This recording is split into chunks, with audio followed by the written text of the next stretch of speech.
Hey, Teddy K here for Best Buy Plugin, and in this video review we take a look at the GoPro Hero7 Black. This is the latest iteration of the GoPro, and it doesn't change that much from the previous one, but it still looks great. I think it's best to show a camera like the GoPro Hero7 Black by actually using it. So the footage I'm shooting right now is with it, and I'm moving, and you're not going to get a resolution bump here. You're not going to get an increase in image quality so much. So a lot of that stays the same from the Hero 6, but the difference this time is that you're getting what's supposed to be smoother video. Now you can see for yourself, you know, I'm moving, I'm walking, I'm not doing anything, you know, I'm not running or anything, but even so, I'm still moving, and you can see that it is smooth. And from my perspective, it's smoother than it was before. The Hero 6 would have had a little bit more, you know, sort of bumpy or jagged kind of playback with movement. Not so much with walking, but I think if you were like driving on a bumpy road or something like that, you would probably notice it more. I should also point out that the microphones are better. So how I sound, I'm not using a microphone on me or anything like that. I'm just using the GoPro's mic because I figured that this is probably a good way to show it as well.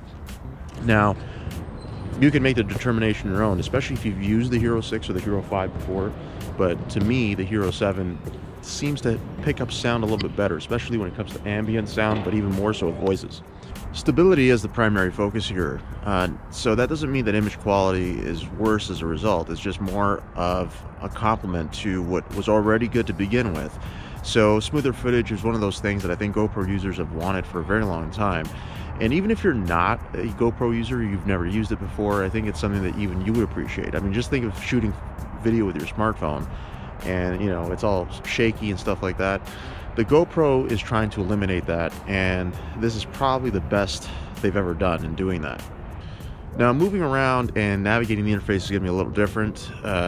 GoPro made a number of changes, very smartphone-esque kind of changes. So it takes a little getting used to, especially if you're going from the Hero 6 to the Hero 7 like I did in this case. I should mention that there is a social media element to this in that, I mean, you could always, you could shoot portrait before, but now you can actually shoot portrait and the interface will adjust for that. And you can go directly to Instagram stories if you want to, so that's always a good thing. And then there's live streaming, which seems to work pretty well with Facebook. No YouTube, well, kind of not YouTube, but not YouTube directly anyway, at least not yet. But I imagine that would probably be coming soon. So if you're looking to live stream on YouTube, you may have to wait a little while, but the feature is there. Now, to do it, you'll have to use the smartphone app in order to make it work. So you will need your phone and the GoPro at the same time. But the good news is that at least you can mount the GoPro onto yourself or onto something else and then control everything through the phone, so that you're not worrying about the live stream any other way. Not too much has changed otherwise. I mean, battery life is pretty much the same. The form factor is pretty much the same. If you had mounts that you were using on the Hero 6, they'll fit the Hero 7 exactly the same way. The form factor, the weight, even, it's all the same pretty much. Just a couple of minor differences in terms of color and aesthetics, but other than that, they're pretty much the same form factor.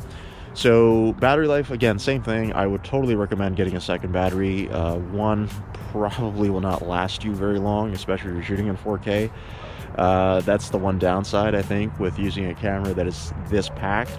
But other than that, I mean, if you are looking to upgrade from the Hero 6, you will probably only want to do it based on the smoother footage, not for any other reason. If you feel like you're good with what you have, the Hero 6 is fine. But if you've never used a GoPro before, I would go with the Hero 7 for sure. It just has everything that, well, that the previous ones had and the previous ones didn't have, if that makes sense.